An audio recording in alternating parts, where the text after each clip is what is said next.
Buenas noches y muchas gracias pues al comité organizador de este evento por la invitación. También muchas gracias a Mónica por su comprensión y por, digamos, ajustar la ponencia y pasarla para la sesión de mañana, y también agradezco, digamos, la comprensión de todos. Bien, pues para empezar quisiera como retomar también las palabras de Ana María al principio y manifestar, digamos, mi postura en torno a lo ocurrido en la Universidad Javeriana en relación al Ciclo Rosa,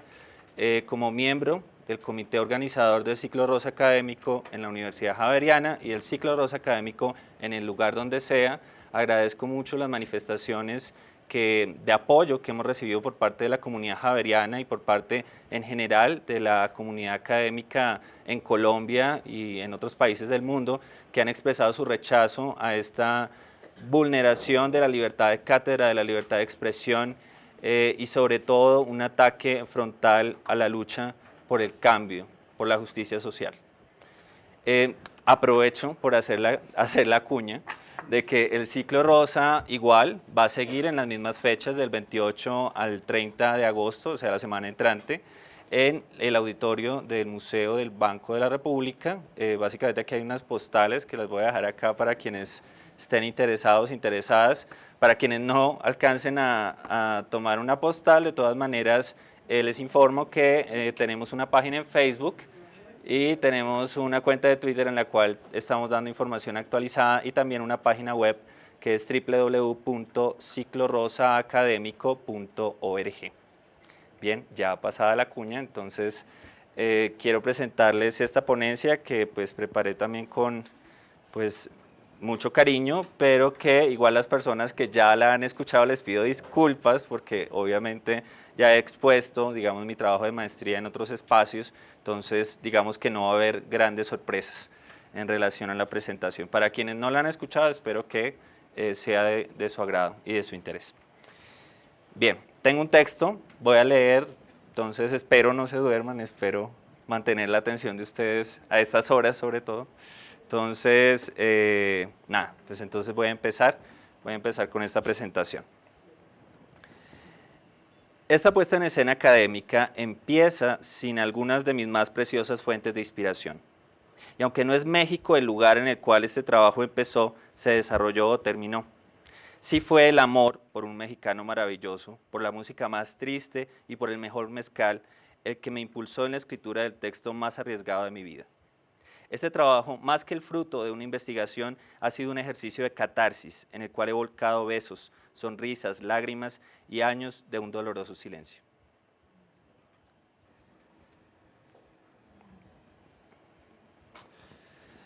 Para empezar, señalaré un poco del cómo, cuándo y por qué este trabajo. El problema que dio lugar a esta investigación consistía en indicar cuáles son los principales debates y discursos que se han venido dando en torno a las parejas del mismo sexo, con base en las representaciones que de tales uniones se presentaron en los tres principales diarios de circulación nacional: El Tiempo, El Espectador y El Espacio, en el periodo 2007-2010. Dicho problema emergió al apreciar el panorama jurídico, político y social en relación a las parejas del mismo sexo en Colombia, cuya exacerbada visibilidad mediática coincide con los reconocimientos jurisprudenciales que a tales uniones ha otorgado la Corte Constitucional durante los últimos 5 años. Al evidenciar que, pese a los logros jurídicos obtenidos por las organizaciones que obran en representación de estas parejas, siguen perpetrándose diversas formas de violencia en contra de gays, lesbianas, bisexuales y transgeneristas en el país, y que a la par con las reivindicaciones se han alzado variadas voces de oposición, principalmente ubicadas en los sectores más conservadores de la sociedad. Y es inevitable preguntarse si el sector social LGBT y específicamente las parejas del mismo sexo van camino a la felicidad o simplemente están atravesando senderos pantanosos, plenos de dragones, monstruos y representantes del Ministerio Público extraídos de las narrativas medievales, los cuales obstaculizan la existencia a plenitud de las personas con orientaciones sexuales e identidades de género no normativas. Para determinarlo, partí de las premisas propias de la investigación en estudios culturales y adopté herramientas metodológicas provenientes de diversas disciplinas sociales, tales como son el análisis crítico del discurso y las entrevistas a profundidad, así como un conjunto de desarrollos conceptuales localizados difusamente en los estudios de género, en la teoría queer, en la comunicación y en el campo sociojurídico, siguiendo autores como Stuart Hall, Judith Butler, Michael Warner y Lisa Duggan, entre otros.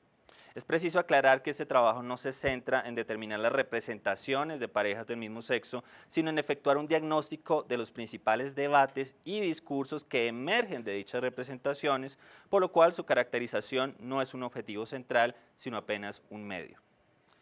Tras efectuar una búsqueda cuidadosa en el archivo del Observatorio de Prensa de la organización Colombia Diversa y seleccionar aproximadamente 300 notas de prensa relacionadas con parejas del mismo sexo en esos diarios, seleccioné algo menos de 20 que sometí a análisis crítico del discurso, lo que me permitió determinar los más importantes debates allí presentes y las correspondientes líneas discursivas en constante tensión y cambio. Paralelo a dicha búsqueda de información y análisis, entrevisté a personas involucradas directamente en el proceso de producción informativa en cada uno de los diarios estudiados, con el fin de conocer más de cerca las condiciones en las que se generaban las representaciones estudiadas. E igualmente entrevisté a 3 personas que desde diferentes perspectivas próximas al activismo político, jurídico y académico en géneros y sexualidades, me brindaron impresiones que me ayudaron a contextualizar y complementar los hallazgos textuales. Por ahora, la chamana, la señora Chabela Vargas, una de mis fuentes de inspiración metacadémicas, les dirá por dónde empezó mi camino en este trabajo.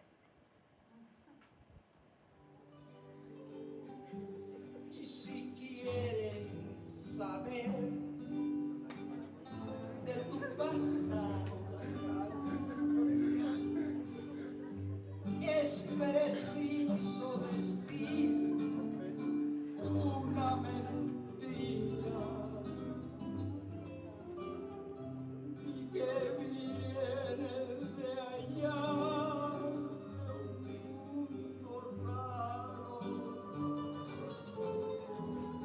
que no sabes llorar, que no entiendes de amor y que nunca has amado.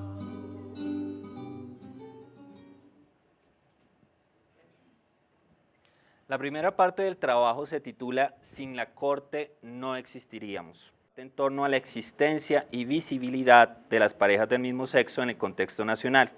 En general, pude concluir que el fenómeno de la visibilidad de las parejas del mismo sexo en Colombia ha estado estrechamente ligado a los discursos imperantes en torno a la homosexualidad y las relaciones homoeróticas. Esos deseos y atracciones que en el pasado eran severamente condenadas desde las instancias oficiales, hoy pasan a ser reconocidas y tuteladas jurídicamente gracias a procesos de activismo político y jurídico, lo que ha hecho posible que estos sujetos antes abyectos puedan salir a la luz. Aunque los discursos de odio y rechazo hacia tales expresiones de la sexualidad y la afectividad persistan en ciertos sectores de la sociedad general. Aún hoy en día es posible rastrear discursos de patologización y criminalización de las orientaciones sexuales no normativas y de las relaciones entre personas del mismo sexo, los cuales siguen vigentes en la mente de muchas personas. Es posible, por tanto, que tales discursos discriminatorios sigan circulando, aunque pueden adquirir otras formas y tonalidades que hagan pensar erradamente que la inclusión y el respeto a la diversidad es ya una realidad.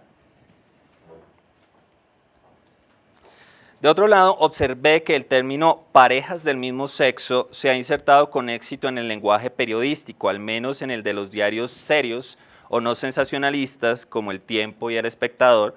el cual lleva consigo una connotación jurídica, dado que su introducción al país se debió principalmente al litigio estratégico adelantado por organizaciones nacionales y extranjeras ante la Corte Constitucional. Sin embargo, el uso indistinto de términos como parejas gay o parejas homosexuales para referirse a este tipo de uniones, sin importar la orientación sexual de sus integrantes, es algo que merece revisión por parte de los medios de comunicación, entre tanto son imprecisiones conceptuales que, además de perpetuar ideas erróneas sobre la identidad de quienes sustentan orientaciones sexuales no normativas, contribuyen a invisibilizar identidades que han permanecido ocultas, como es el caso de lesbianas y bisexuales. Otro aspecto importante de mi trabajo consistió en determinar si esta exacerbada visibilidad mediática cobija a todas las identidades de forma equitativa o si habían algunas que se llevaban mayor atención que otras, frente a lo cual concluí que la identidad gay ha sido, hasta el momento, la más visible, ocultando muchas veces a las lesbianas. En este sentido, la representación de parejas gay ha sido mayor que la de parejas de lesbianas, dado que aun cuando aparezca una imagen mostrando a una pareja de mujeres, estas serán descritas como una pareja gay. De otro lado, la población trans, específicamente las mujeres trans, han sido altamente visibilizadas en las representaciones gráficas de las marchas anuales, siendo las preferidas en la cobertura periodística de dichos eventos, aunque tristemente sus problemáticas y reclamos no son tan visibles como sus sonrisas y el colorido de sus trajes. De otra parte, observé que los discursos que abogan por una visibilidad restringida de las parejas del mismo sexo siguen a la orden del día, especialmente los esgrimidos por sectores conservadores y organizaciones religiosas. El anhelo de imponer normas que restrinjan la visibilidad de gays y lesbianas y de sus manifestaciones de afecto en público siguen vigentes, así como el de ocultar los cuerpos trans y cualquier otro que infrinja la moral y las buenas costumbres. Los discursos sobre el carácter perverso de la conducta homosexual como un mal de la sociedad, como un riesgo para la niñez, están más activos que nunca y seguirán emergiendo enmascarados con lenguaje políticamente correcto, señalando de forma condescendiente la condición humana de las personas gay y lesbianas, pero a la vez sugiriendo en voz más suave el carácter repugnante y dañino de sus existencias. Perdí de vista fue el riesgo que puede conllevar la visibilidad.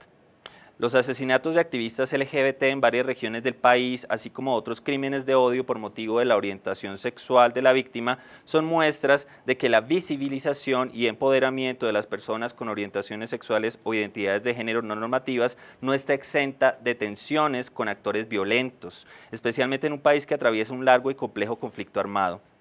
Pese a que parezca que la existencia de mayor cantidad de información en torno a las parejas del mismo sexo equivalga a una audaz visibilización, en realidad no son muchas las parejas gay y lesbianas que se atreven a dar la cara y sus nombres reales en los medios, pues podrían tener serios problemas al hacerse más vulnerables y exponerse a la estigmatización, a la discriminación, a los insultos, a las agresiones e incluso a la muerte.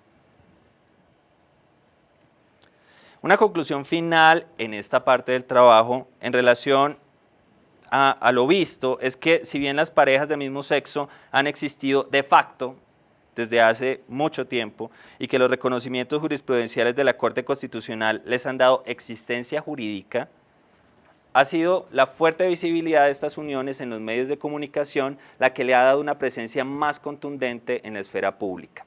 Podría decirse que para muchas personas, gracias a los medios de comunicación, existen las parejas del mismo sexo, existencia visibilidad que no se halla exenta de problemas, pero que debe ser capitalizada por el mismo movimiento LGBT, tanto para avanzar en los procesos de reconocimiento como para resistir a la normalización que deviene con ellos. Más adelante, mi inspiración brotó del contubernio impúdico de Agustín Lara, Pedro Almodóvar, Chabela Vargas y Luz Casal, quien interpretará con pasión un fragmento que refleja el camino andado y el dolor sufrido por millones de corazones rotos. Piensa en mí, cuando sufras, cuando llores, también piensa en mí. Cuando quieras quitarme la vida, no la quiero para nada me sirve sin ti.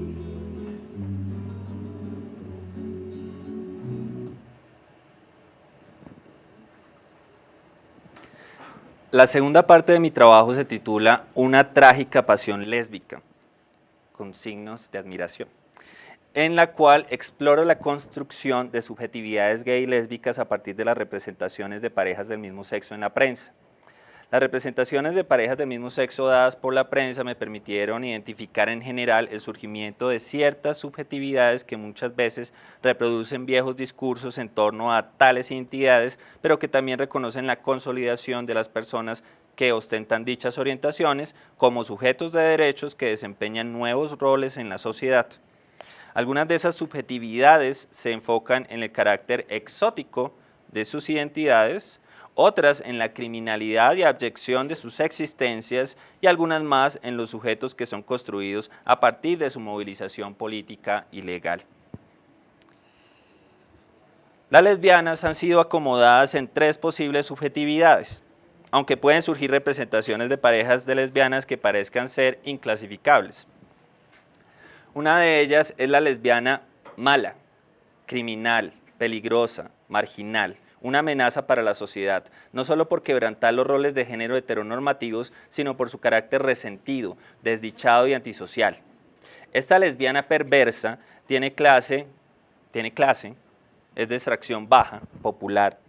es racializada, es mestiza, morena, y aun cuando se le diferencia de la verdadera mujer heterosexual, sigue cargando los estigmas propios de las mujeres biológicas. Hipersexualizada, fetichizada, en otras palabras, la lesbi. Esta lesbiana reducida a objeto sexual es frecuentemente representada en los diarios sensacionalistas y se dirige a satisfacer las fantasías sexuales de los hombres heterosexuales, quienes constituyen el principal público imaginado de tales medios. La aparición de este sujeto objeto se puede dar en cualquier lugar del diario, incluso en la sección judicial. Si aparece una pareja conformada por mujeres jóvenes y físicamente atractivas por su apariencia femenina, estas serán destacadas con lenguaje sugerente y representadas en lo posible desnudas o con pocas prendas. Una última subjetividad lésbica de aparición reciente es la lesbiana madre, la cual emerge a raíz del debate en torno al reconocimiento de la adopción homoparental, encabezado por la pareja de lesbianas que adelantan un complejo proceso judicial que se encuentra en la actualidad aún en la Corte Constitucional. Esta subjetividad, que se erige en una aparente contradicción entre tanto la idea de la lesbiana es de una no madre o del lesbianismo como una maternidad imposible, se hace plausible en las páginas de los medios, especialmente de aquellos que respaldan la causa de las parejas del mismo sexo. Es una subjetividad que, a diferencia de la anterior, es desexualizada y exonerada de todo pecado, revestida de un halo de bondad y naturalidad, que se traduce en su capacidad de dar amor y cuidado a una pequeña vida, destacándose tácitamente que al ser mujer, tiene una capacidad natural de asumir la maternidad. Sin embargo, queda claro que no toda pareja de lesbianas podría aspirar a convertirse en madres, ya que para hacerlo es preciso ostentar una cierta clase social, capacidad económica y nivel educativo privilegiado, tanto para costear un tratamiento de inseminación artificial como para demostrar la idoneidad como adoptante, eventualmente. Por el lado de las subjetividades gay que emergieron en las representaciones de parejas del mismo sexo, se puede hablar de tres principales, una de las cuales es el gay enfermo, aunque no siendo ya patologizado por su homosexualidad, sino por el discurso biomédico en torno a la altísima incidencia del SIDA o el VIH entre hombres gay. Aunque en la primera década del siglo XXI las parejas gays siguen estando marcadas por estereotipos como la alta promiscuidad y las prácticas sexuales peligrosas que los convertirían automáticamente en portadores del VIH, así como de muchas otras enfermedades de transmisión sexual. Más allá de los estudios de la OMS en torno a la incidencia del síndrome de inmunodeficiencia en la población gay, a la vez que las parejas del mismo sexo se hacen visibles como sujetos de derechos, también seguirán siendo señaladas como grupos de riesgo, como asuntos de salud pública. Las representaciones de gays padres en la prensa en el periodo estudiado fueron muy escasas y predominaron las representaciones gráficas de modelos blancos en fotografías extraídas de bancos de imágenes como Júpiter. Solo una historia representaba una pareja de la vida real, pero se encontraban fuera del país a punto de adelantar el proceso legal de adopción.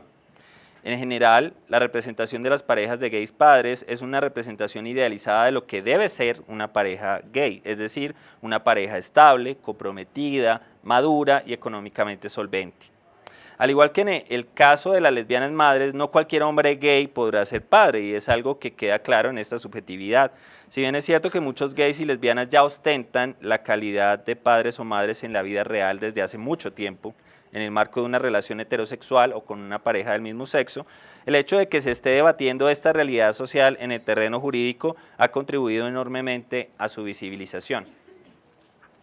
Rematando el camino, mas no agotando la búsqueda interminable de nuevas y más fructíferas reflexiones, Liliana Felipe nos lanza directo a la cara la pregunta que todos nos hacemos de vez en vez y que marca la última parte de mi trabajo de investigación.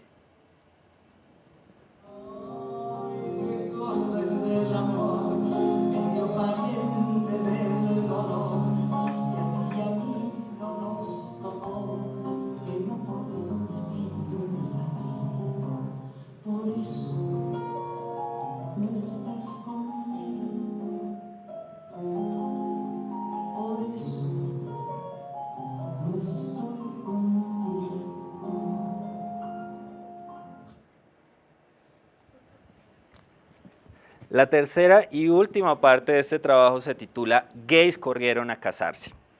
y aborda la normalización de relaciones gay y lésbicas. Uno de los debates más significativos que evidencié en las representaciones de parejas del mismo sexo en los medios analizados fue el relativo a la normalización de estas relaciones a partir de los reconocimientos de derechos patrimoniales y extrapatrimoniales para sus uniones. Este debate no fue explícito en ninguna nota de prensa, pero sí ha sido de interés para organizaciones y colectivos que hacen parte de la población LGBTI.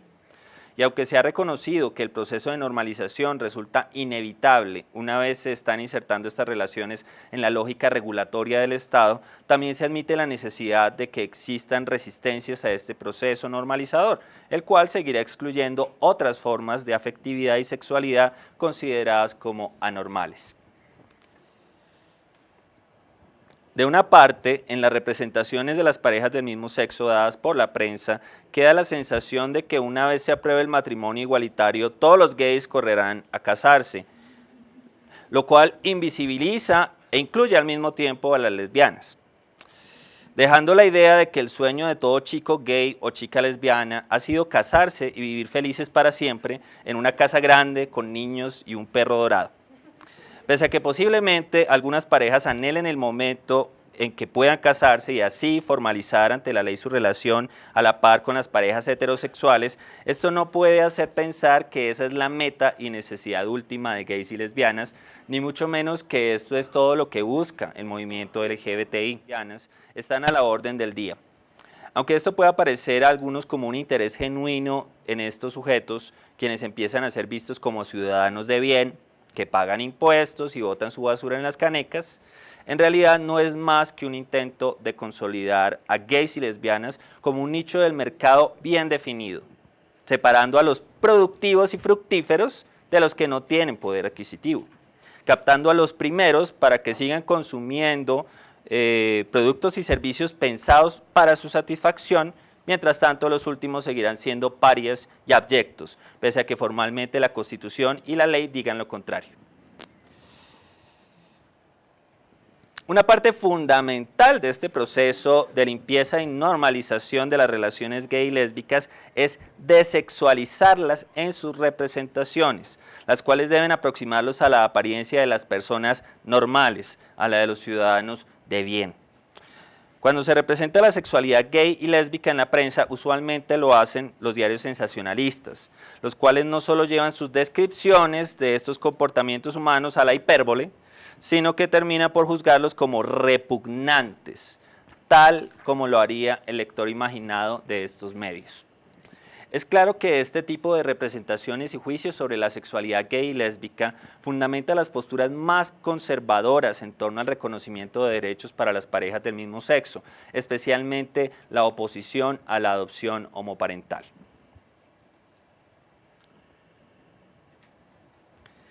¿Y ahora qué?